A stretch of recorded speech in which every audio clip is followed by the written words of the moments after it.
What up? Welcome back to some more Downrange Gaming, son! And what do you know? This is 2 Downrange Gaming videos in a week, son. Like I said, I'm going to keep pumping them out, so make sure you're subscribed so you know when I send out new ones. If you're not subscribed, you just hit the little yellow button on top.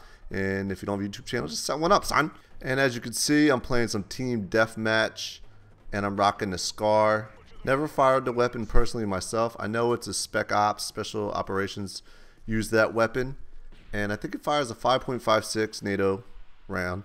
But in this game, it's my favorite weapon to use. It seems a little overpowered, but that's why I guess I like using it. Anyways, enough about Call of Duty. Let's talk about Police Academy in the Air Force. I left you with the simulator we played in training. I talked about a little prank we pulled, some other things I can't remember. But I'm going to talk about the 9mm Beretta, which we learned how to fire in tech school. This was probably the weapon I used the best as far as being a marksman. I got perfect on the test we took when firing it, and I know why I was so good with this weapon and not as good with the other weapons. And I'll just jump ahead a little bit. I'm left eye dominant, but I'm right-handed.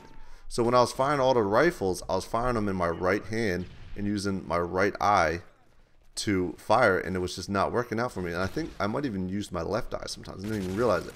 So it was screwing me up. So when I got to the Beretta, you know, you can have either eye open, no matter which hand you use, and I'm hitting like every dead on and every round downrange. So to learn if you're left eye or right eye dominant, see, they didn't tell us to try and figure this out in tech school, which I learned later. Is there's this way of doing it. I'm going to teach you guys right now so you can learn if you're left eye or right eye dominant. So take your finger right now at home, point it like you're putting number 1 and stick it in your ear, okay? Now, is your finger in your ear? Now, I just pranked you. I'm just messing with you. That's not how you do it. So how many people put their finger in their ear? I got you. No, but I'm going to tell you really how you do it. So this is the easiest way. Just pick out an object that's at least 20 feet away, and you're going to extend your arm fully out and just point at it. And while you're pointing at it, you know, focus on that object far away. So line it up perfectly with your finger as you're pointing at it. And then close one eye and close the other eye. And you'll see once you close one eye, it might be on target or way off target. So if it's way off target, your eye is dominant on the other side. And vice versa. And if this didn't make any sense and you couldn't figure it out, I'll write it all in the description on exactly how to do it in more detail.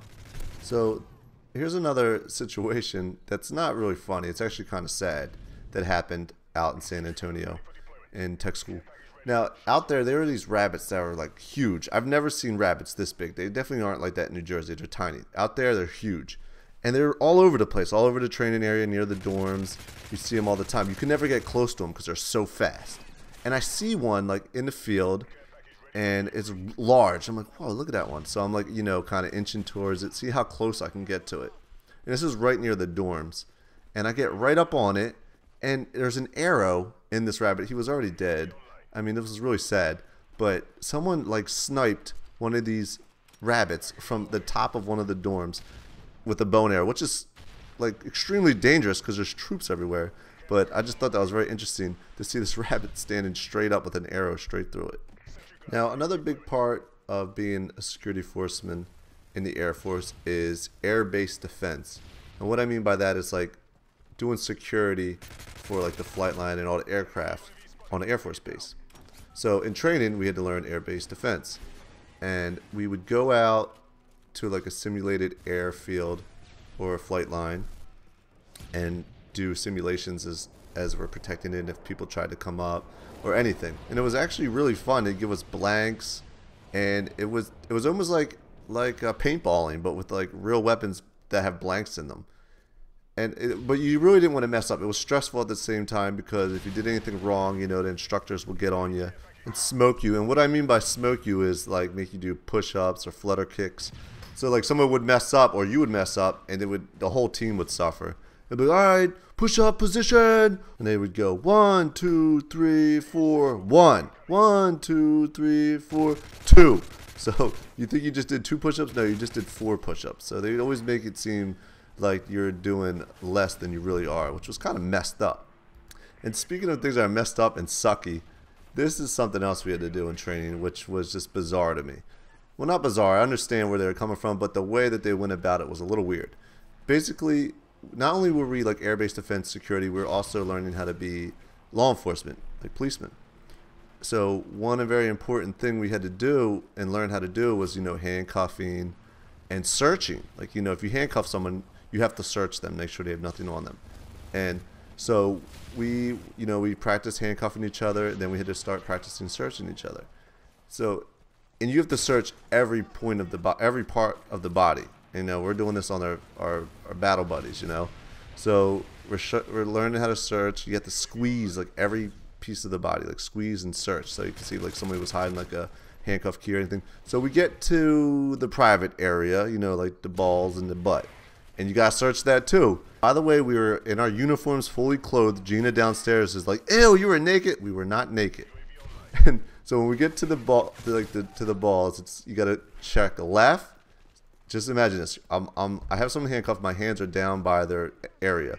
You gotta get. They would say it like this: check left, check right, check center, hold. And we had to hold the dude's nuts. And the instructor had to go around and make sure everybody was holding each other's nuts. I'm like, this is ridiculous. So, like, I didn't want to do it. So I'm, like, acting like I'm holding them. And the instructor, like, notices that and makes me squeeze this dude's poor nuts. And, like, I'm next. Like, he's going to be searching me next. So, so that was something that was just wrong. I don't know why they did that. And on top of that, you had to check, like, the butt crack area, And they used to call it saw the butts. You would, like, you have your hand like a karate chop. And you would saw their butt, to make sure there's nothing in there.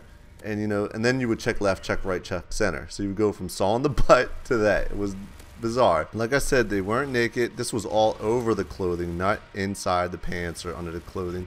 And then again, it makes sense to search somebody like that because somebody could be hiding a handcuff key down there somewhere, and then they can get to it and unlock the handcuffs and then, come after you in a real life situation.